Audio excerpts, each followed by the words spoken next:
परमेश्वर की हज़ूरी विच बैठे सारे भैन भरावां नूं प्यार भरी जय मसीह दी। अज शाम के समय में आपां परमेश्वर की हज़ूरी विच इकट्ठे होए हां। आओ अज दे दिन की किरपा दे लई परमेश्वर जी का धन्नवाद करते हुए प्रार्थना करिए। Hallelujah hallelujah hallelujah hallelujah hallelujah. धन्नवाद धन्नवाद धन्नवाद पिता परमेश्वर मसीह नासरी तुहाडा धन्नवाद करते हैं। तुहाडा शुक्र करते मेरे प्रभु जी, अज इस दिन की किरपा दे लई मेरे पिता परमेश्वर। दिन भर तुसीं सानूं संभाल के रखिया मेरे प्रभु जी। साडी आउण जाण विच साडी मदद ते सहायता कीती, तुहाडा धन्नवाद करते हैं प्रभु। तुहाडे पवित्र स्वर्गदूतां ने साडी राखी कीते मेरे पिता परमेश्वर। साडे रास्ते नूं सीधा कीता मेरे प्रभु जी। सारियां उलझनां परेशानियां मुश्किलां बीमारियां तो सानूं बचा के रखिया, तुहाडा धन्नवाद करते हैं प्रभु जी। असीं शाम के समय में तुहाडी हज़ूरी विच इकट्ठे हुंदे मेरे पिता। तुहाडे पाक वचन नूं पढ़न और सुनन लई जा रहे मेरे प्रभु जी। साडी मदद करना मेरे पिता कि दिता होया उसका एक खास वचन साडे हिरदियां दे अंदर जमा हो जाए और साडे लई आशीष ते बरकत दा कारण बने। और कोई भी शैतान दी शक्ति इस सुंदर समय नूं साडे कोलों चुरा ना पावे। असीं मंगदे हां साडे प्रभु यीशु मसीह जी दे नाम विच, आमीन। अज आपां परमेश्वर दे वचन च जाणांगे इब्रानियां 6:4 और 5 नंबर आयत नूं। क्योंकि ਉਹ ਜਿਹੜੇ ਇੱਕ ਵਾਰੀ ਉਜਾਲੇ ਕੀਤੇ ਗਏ ਅਤੇ ਸਵਰਗੀ ਵਰਦਾਨ ਦਾ ਸਵਾਦ ਚੱਖਿਆ ਅਤੇ ਪਵਿੱਤਰ ਆਤਮਾ ਵਿੱਚ ਸਾਂਝੀ ਹੋਏ ਅਤੇ ਪਰਮੇਸ਼ਰ ਦੇ ਸ਼ੁਭ ਵਚਨ ਅਤੇ ਆਉਣ ਵਾਲੇ ਯੁੱਗ ਦੀਆਂ ਸ਼ਕਤੀਆਂ ਦਾ ਸਵਾਦ ਚੱਖਿਆ। ਹਾਲੇਲੂਇਆ। ਇਹ ਕਿਸ ਬਾਰੇ ਗੱਲ ਹੋ ਰਹੀ ਆ? ਵਚਨ ਸਾਨੂੰ ਦੱਸਦਾ, ਕਹਿੰਦਾ ਕਿਉਂਕਿ ਉਹ ਲੋਕ ਜਿਹੜੇ ਉਜਾਲੇ ਕੀਤੇ ਗਏ, ਕਹਿੰਦਾ ਭਾਵ ਕਿ ਬਹੁਤ ਸੀ ਜਿਹੜੇ ਦੁੱਖਾਂ 'ਚ, ਮੁਸੀਬਤਾਂ, ਪਰੇਸ਼ਾਨੀਆਂ ਅਤੇ ਹਨੇਰੇ ਦੀਆਂ ਸ਼ਕਤੀਆਂ ਦੇ ਵਿੱਚ ਫਸੇ ਹੋਏ ਸੀ। ਹਨੇਰੇ ਨੇ ਉਹਨਾਂ ਨੂੰ ਦੱਬ ਲਿਆ ਸੀ ਅਤੇ ਹਨੇਰੇ ਦੀ ਤਾਕਤ ਦੇ ਵਿੱਚ ਉਹ ਬੁਰੇ ਤਰੀਕੇ ਦੇ ਨਾਲ ਲੁਕੇ ਹੋਏ ਸੀ। ਉਹਨਾਂ ਨੂੰ ਚਾਨਣ ਦੀ ਸਮਝ ਨਹੀਂ ਸੀ। ਇਹ ਸਭ ਅਸੀਂ ਸਾਰੇ ਹੀ ਰਿਲਾਈਜ਼ ਕਰ ਸਕਦੇ ਹਾਂ। ਜੋ ਵੀ ਭੈਣ ਭਾਈ ਸੁਣ ਰਿਹਾ, ਹਰ ਇੱਕ ਆਪਣੀ ਜ਼ਿੰਦਗੀ 'ਚ ਦੇਖੇ ਤਾਂ ਜਦੋਂ ਉਹ ਮਸੀਹ ਤੋਂ ਦੂਰ ਸੀ ਤਾਂ ਉਹਦੀ ਜ਼ਿੰਦਗੀ ਕਿੱਦਾਂ ਦੀ ਸੀ, ਦੁੱਖਾਂ ਭਰੀ ਸੀ, ਪਰੇਸ਼ਾਨੀਆਂ ਭਰੀ ਸੀ। ਹਰ ਗੱਲ 'ਤੇ ਉਹ ਆਪਣੀ ਜ਼ਿੰਦਗੀ ਦੇ ਵਿੱਚ ਆਪਣੇ ਆਪ ਨੂੰ ਵੀਕ ਵੇਖਦਾ ਸੀ। ਸਰੀਰ ਪੱਖੋਂ ਵੀ, ਪੈਸੇ ਪੱਖੋਂ ਵੀ, ਸੰਸਾਰਿਕ ਰੂਪ ਦੇ ਵਿੱਚ ਵੀ ਲੋਕ ਸਾਨੂੰ ਇੱਜ਼ਤ ਨਹੀਂ ਸੀ ਦਿੰਦੇ। ਸਾਨੂੰ ਸਾਡੇ ਵਰਗੇ ਬਿਮਾਰ ਲੋਕਾਂ ਤੋਂ, ਪਰੇਸ਼ਾਨਾਂ ਤੋਂ ਪਾਸਾ ਕਰਕੇ ਲੰਘਦੇ ਸੀ ਕਿ ਕਿਤੇ ਇਹਨਾਂ ਦਾ ਗਰੋਹ ਸਾਡੇ 'ਤੇ ਨਾ ਆ ਜਾਵੇ। ਔਰ ਜਿਹੜੇ ਲੋਕ ਸੀਗੇ ਪਰਮੇਸ਼ਰ ਦਾ ਭੈ ਮੰਨਦੇ ਸੀ ਔਰ ਸੱਚੇ ਪਰਮੇਸ਼ਰ ਦੀ ਤਲਾਸ਼ ਕਰਦੇ ਸੀ, ਉਹਨਾਂ ਨੂੰ ਸੱਚਾ ਪਰਮੇਸ਼ਰ ਮਿਲਦਾ ਨਹੀਂ ਸੀਗਾ। ਪਰ ਉਹ ਹਨੇਰੇ ਦੇ ਪਿੱਛੇ ਫਿਰਦੇ ਸੀ ਔਰ ਉਹਨਾਂ ਹਨੇਰਿਆਂ ਦੇ ਅੱਗੇ ਦੀਵੇ ਜਗਾ ਕੇ ਚਾਨਣ ਕਰਨ ਦੀ ਕੋਸ਼ਿਸ਼ ਕਰਦੇ ਸੀ। ਪਰ ਜਿਹੜਾ ਹਨੇਰਾ ਸੀ ਉਹ ਨਾ ਤਾਂ ਖੁਦ ਚਾਨਣ ਹੋਇਆ ਔਰ ਨਾ ਹੀ ਉਹਨੇ ਸਾਡੀ ਜ਼ਿੰਦਗੀ 'ਚ ਚਾਨਣ ਕੀਤਾ। ਪਰ ਫਿਰ ਸਾਨੂੰ ਭੁੱਲਿਆਂ ਭਟਕਿਆਂ ਨੂੰ, ਦੁਖੀਆਂ ਪਰੇਸ਼ਾਨਾਂ, ਬਿਮਾਰਾਂ ਨੂੰ, ਜਦ ਮਸਕੀਨਾਂ ਨੂੰ ਤੇ ਦਬਾਏ ਹੋਇਆਂ ਨੂੰ, ਸੰਸਾਰ ਵੱਲੋਂ ਛੱਡਿਆ ਹੋਇਆਂ ਨੂੰ ਉਸ ਪਰਮੇਸ਼ਰ ਨੇ ਵੇਖਿਆ। ਜਦੋਂ ਉਹਨੇ ਸਾਡੇ ਵੱਲ ਨਿਗਾਹ ਕੀਤੀ ਤਾਂ ਕੀ ਹੋਇਆ? ਕਹਿੰਦਾ ਉਹਨੇ ਸਾਨੂੰ ਸਾਰਿਆਂ ਨੂੰ ਉਜਾਲੇ ਵਿੱਚ ਕਰ ਦਿੱਤਾ। ਹਾਲੇਲੂਇਆ। ਸਾਡੀ ਜ਼ਿੰਦਗੀ ਨੂੰ ਉਹਨੇ ਉਜਾਲਾ ਕਰ ਦਿੱਤਾ। ਇਹ ਵਚਨ ਸਾਨੂੰ ਦੱਸਦਾ ਕਿ ਕਹਿੰਦਾ ਜਿਹੜੇ ਉਜਾਲੇ ਕੀਤੇ ਗਏ ਸਵਰਗੀ ਚੀਜ਼ਾਂ ਦਾ ਅਤੇ ਸਵਰਗੀ ਵਰਦਾਨਾਂ ਦਾ ਉਹਨਾਂ ਨੂੰ ਪਰਮੇਸ਼ਰ ਨੇ ਸਵਾਦ ਦਿੱਤਾ। ਮਤਲਬ ਉਹਨਾਂ ਨੂੰ ਉਹ ਚੀਜ਼ਾਂ ਦਿੱਤੀਆਂ ਜਿਹੜੀਆਂ ਸਵਰਗੀ ਸੀ। ਕਿਤੇ ਤਾਂ ਉਹਨਾਂ ਦੇ ਕੋਲੇ ਸੰਸਾਰਿਕ ਚੀਜ਼ਾਂ ਵੀ ਨਹੀਂ ਸੀਗੀਆਂ ਜਿਹੜੀਆਂ ਉਹਨਾਂ ਨੂੰ ਸੰਸਾਰ ਵੱਲੋਂ ਚਾਹੀਦੀਆਂ ਸੀ।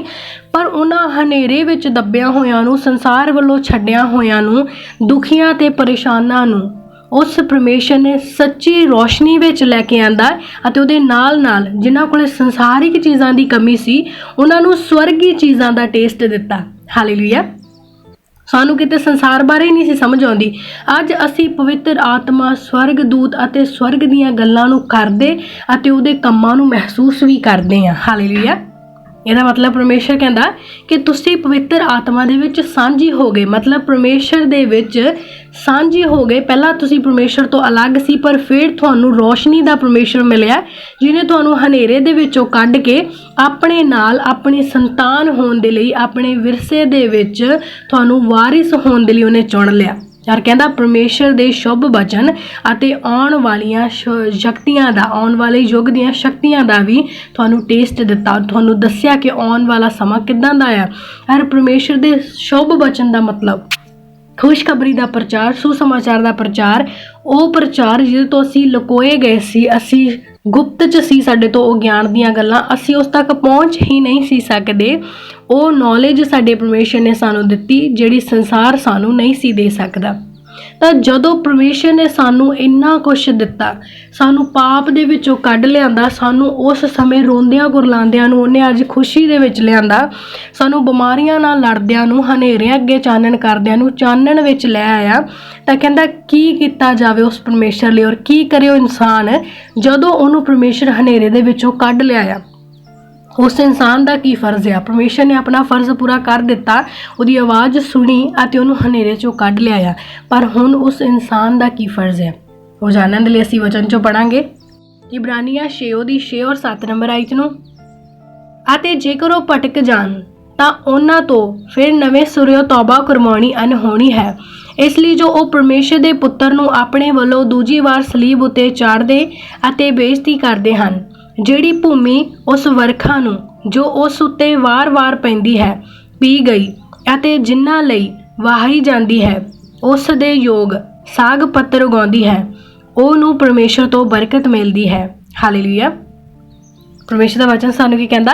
ਕਹਿੰਦਾ ਜਦੋਂ ਤੁਸੀਂ ਉਜਾੜ 'ਚ ਸੀ ਮੈਂ ਤੁਹਾਨੂੰ ਹਰਿਆਲੀ 'ਚ ਲੈ ਕੇ ਆਇਆ, ਜਦੋਂ ਤੁਸੀਂ ਹਨੇਰੇ 'ਚ ਸੀ ਮੈਂ ਤੁਹਾਨੂੰ ਰੋਸ਼ਨੀ 'ਚ ਲੈ ਕੇ ਆਇਆ, ਜਦੋਂ ਤੁਹਾਨੂੰ ਸੰਸਾਰ ਨੇ ਤਿਆਗ ਦਿੱਤਾ ਮੈਂ ਤੁਹਾਨੂੰ ਕਬੂਲ ਕਰ ਲਿਆ, ਜਦੋਂ ਤੁਹਾਡੇ ਕੋਲ ਸੰਸਾਰਿਕ ਚੀਜ਼ਾਂ ਨਹੀਂ ਸੀ ਮੈਂ ਤੁਹਾਨੂੰ ਸਵਰਗੀ ਚੀਜ਼ਾਂ ਦਿੱਤੀਆਂ, ਜਦੋਂ ਤੁਸੀਂ ਸੰਸਾਰ 'ਚ ਰਹਿੰਦੇ ਹੋਏ ਵੀ ਇਨਸਿਕਿਉਰ ਸੀ ਮੈਂ ਤੁਹਾਡੀ ਸਿਕਿਉਰਿਟੀ ਦੇ ਲਈ ਆਪਣੇ ਦੂਤਾਂ ਨੂੰ ਖੜਿਆ ਕੀਤਾ।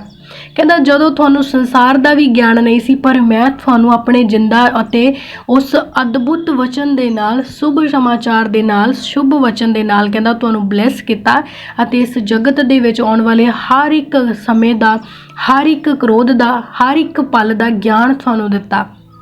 ਕਹਿੰਦਾ ਪਰ ਜਦੋਂ ਮੈਂ ਤੁਹਾਨੂੰ ਸਹੀ ਰਾਹ 'ਤੇ ਲੈ ਆਇਆ, ਭੁੱਲੇ ਅਤੇ ਭਟਕਿਆਂ ਹੋਇਆਂ ਨੂੰ ਲੱਭ ਕੇ ਸਹੀ ਰਾਹ 'ਤੇ ਲੈ ਆਇਆ, ਕਹਿੰਦਾ ਪਰ ਜੇਕਰ ਉਹ ਫਿਰ ਤੋਂ ਭਟਕ ਜਾਣ ਤਾਂ ਕਹਿੰਦਾ ਫਿਰ ਤੋਂ ਉਹਨਾਂ ਨੂੰ ਤੌਬਾ ਕਰਾਉਣੀ ਅਨਹੋਣੀ ਆ। ਹਾਲੇਲੂਇਆ।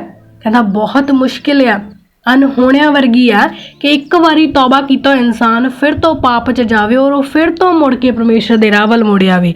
ਕਹਿੰਦਾ ਇਹ ਕੰਮ ਬਹੁਤ ਔਖਾ ਆ।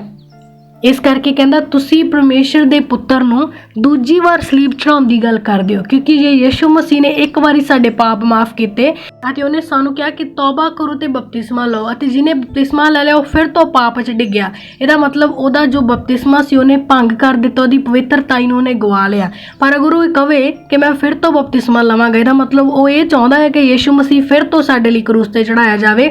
ਅਰੇ ਪਰਮੇਸ਼ਰ ਦੀ ਬੇਇੱਜ਼ਤੀ ਆ। ਵਚਨ ਕਹਿੰਦਾ ਤੁਸੀਂ ਪਰਮੇਸ਼ਰ ਦੀ ਬੇਇੱਜ਼ਤੀ ਕਰਦੇ ਹੋ ਅਗਰ ਤੁਸੀਂ ਉਹਦੇ ਦੱਸੇ ਹੋਏ ਕਲਾਮ ਦੇ ਅਨੁਸਾਰ ਨਹੀਂ ਚੱਲਦੇ, ਅਗਰ ਉਹਦੇ ਦਿੱਤੇ ਹੋਏ ਰਾਹਾਂ 'ਤੇ ਨਹੀਂ ਚੱਲਦੇ, ਅਗਰ ਤੁਸੀਂ ਅਣਆਗਿਆਕਾਰੀ ਕਰਦੇ ਆ। ਕਹਿੰਦਾ ਅਗਰ ਤੁਸੀਂ ਫਿਰ ਤੋਂ ਭਟਕ ਜਾਂਦੇ, ਮੈਂ ਤੁਹਾਨੂੰ ਚਾਨਣ 'ਚ ਲੈ ਕੇ ਆਇਆ, ਤੁਸੀਂ ਮੁੜ ਹਨੇਰੇ 'ਚ ਜਾਂਦੇ ਆ। ਕਹਿੰਦਾ ਮੈਂ ਤੁਹਾਨੂੰ ਸੰਸਾਰ 'ਚੋਂ ਅਲੱਗ ਕੀਤਾ, ਤੁਸੀਂ ਮੁੜ ਸੰਸਾਰ ਦੀ ਸੰਗਤੀ ਕਰਦੇ ਆ। ਕਹਿੰਦਾ ਜਦੋਂ ਮੈਂ ਇੱਕ ਵਾਰੀ ਤੁਹਾਨੂੰ ਤੌਬਾ ਕਰਕੇ ਤੁਹਾਨੂੰ ਮਾਫੀ ਦੇ ਦਿੱਤੀ, ਤੁਸੀਂ ਵਾਰ-ਵਾਰ ਮੇਰੇ ਤੋਂ ਮਾਫੀ ਭਾਲਦੇ ਆ, ਤਾਂ ਕਹਿੰਦਾ ਅਜਿਹਾ ਹੋਣਾ ਅਨਹੋਣਾ ਆ, ਅਤੇ ਤੁਸੀਂ ਪਰਮੇਸ਼ਰ ਦੇ ਪੁੱਤਰ ਦੀ ਕੁਰਬਾਨੀ ਨੂੰ ਮਜ਼ਾਕ 'ਚ ਉਡਾਉਂਦੇ ਆ। ਕਹਿੰਦਾ ਤੁਸੀਂ ਮਜ਼ਾਕ ਵਿੱਚ ਉਹਨੂੰ ਉਡਾ ਦਿੰਦੇ ਆ ਇਹ ਸੋਚ ਕੇ ਕਿ ਕੋਈ ਨਹੀਂ ਫਿਰ ਤੌਬਾ ਕਰ ਲਵਾਂਗੇ।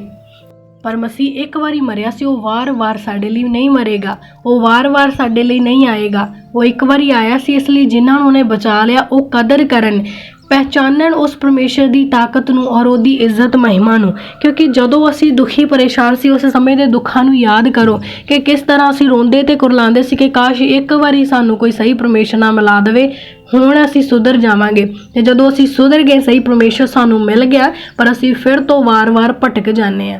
ਅਸੀਂ ਫਿਰ ਹਨੇਰੇ ਦੇ ਕੰਮ, ਫਿਰ ਸੰਸਾਰਿਕ ਕੰਮ ਅਤੇ ਫਿਰ ਉਹੀ ਗਲਤ ਕੰਮ ਕਰਦੇ ਹਾਂ ਜਿਨ੍ਹਾਂ ਦੇ ਕਰਕੇ ਸਾਡੀ ਜ਼ਿੰਦਗੀ 'ਚ ਸਜ਼ਾ ਆਈ ਸੀ। ਯਾਰ ਜਿਹੜੇ ਸਜ਼ਾ ਤੋਂ ਬਚਣਾ ਚਾਹੁੰਦੇ ਨੇ ਉਹਨਾਂ ਨੂੰ ਤੌਬਾ ਕਰਨੀ ਪਵੇਗੀ, ਔਰ ਅਜਿਹੀ ਤੌਬਾ ਕਿ ਉਹਨਾਂ ਦੀ ਜ਼ਿੰਦਗੀ ਦੇ ਆਖਰੀ ਸਾਹ ਤੱਕ ਉਹ ਤੌਬਾ ਬਣੀ ਰਹੇ।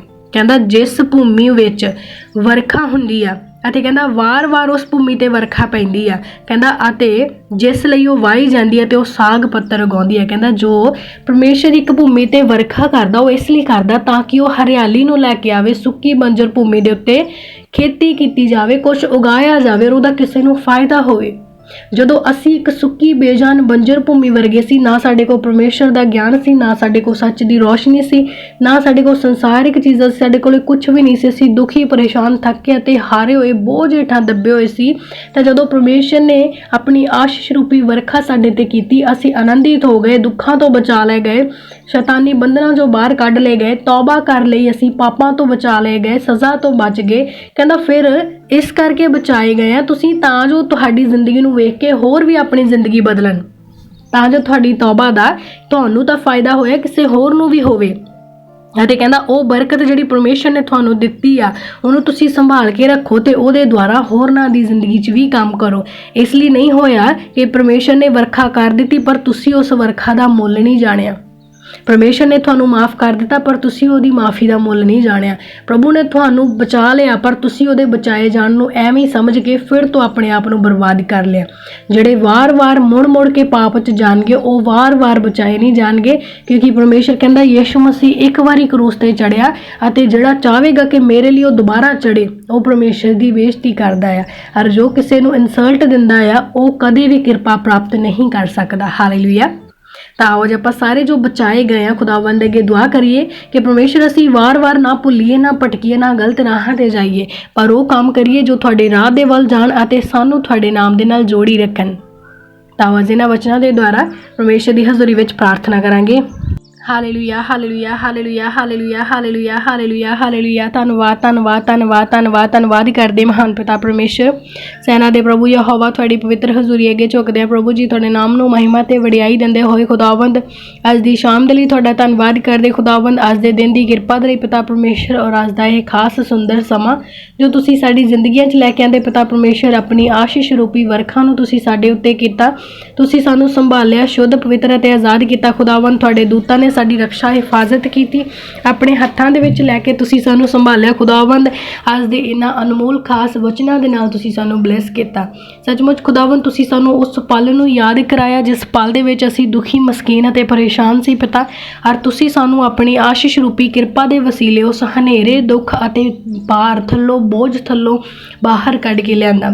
खुदावंद तुसीं किद्दां सानूं संभालिया और किस कदर तुसीं सानूं अपने लहू दे वसीले धोता ते शुद्ध कीता पिता परमेश्वर। असीं तुहाडी उस किरपा आशीष दे लई दिल तो तुहाडा धन्नवाद करदे हां। पर खुदावंद बहुत सारे भैन भाई है जो तुहाडी किरपा आशीष बरकत अते तुहाडे बचाव दे बाद भी मुड़ के पाप दे विच डिगदे ने, मुड़ मुड़ के गुनाह करदे ने, वार वार वो गलतियां करदे ने पिता। हर एक उस भैन भाई नूं ब्लैस करो प्रभु जी, वो तुहाडे नाम दे विच जुड़े रहन, गलतियां गुनाह पाप अपराध ना करन, तुहाडी सच्ची दया ते किरपा उन्हां दी जिंदगी च सदा तक बनी रहे प्रभु जी। तुहाडे रूह दे पहरेदार उन्हां नूं ब्लैस करन, आशीषित करन, तुहाडा चंगियाई दा वचन उन्हां लई भेजा जावे पिता परमेश्वर। उन्हां दे जो दिल जो उन्हां दीआं अखां जो उन्हां दे हिरदे तुहाडे वल्लों मुड़ चुके ने पिता, फिर तो तुहाडे वल मोड़े जान प्रभु जी। जो उन्हां ने अपने कदम तुहाडे राहां वल्लों मोड़ रहे ने, उन्हां दे कदम फिर तो तुहाडे राहां दे वल मोड़ दिते जान पिता परमेश्वर। जो भुल्ले अते भटके होए ने, जो तुहाडे शुभ समाचार दे वचन नूं सुणन तो बाद भी संसारिक अते व्यर्थ गल्लां दे वल ध्यान लगाउंदे ने, जो झूठ फरेब अते आत्मिक फलां तो परहेज़ करदे ने पिता परमेश्वर, उन्हां सारिआं नूं अज ब्लैस करो, आशीषित करो खुदावंद। उन्हां सारे गुनाहगारां नूं माफ़ करो प्रभु जी। फिर तो एक बार उन्हां नूं मौका दिओ पिता, क्योंकि तुसीं वचन दे विच कह के मैं नहीं चाहुंदा कि मेरी एक भी भेड़ नाश कीती जावे खुदावंद। तुहाडी कोई भी भेड़ नाश ना कीती जावे, पर सारियां भेड़ां बचा लईआं जान पिता परमेश्वर। अज हर एक भेड़ तुहाडी हजूरी दे विच वफादारी दे नाल चले पिता जी। तुहाडे आत्मिक दान अते वरदान इन्हां नूं ब्लैस करन पिता। सच्चा सहायक पवित्र आत्मा हर एक दी मदद सहायता ते अगवाई करे पिता परमेश्वर।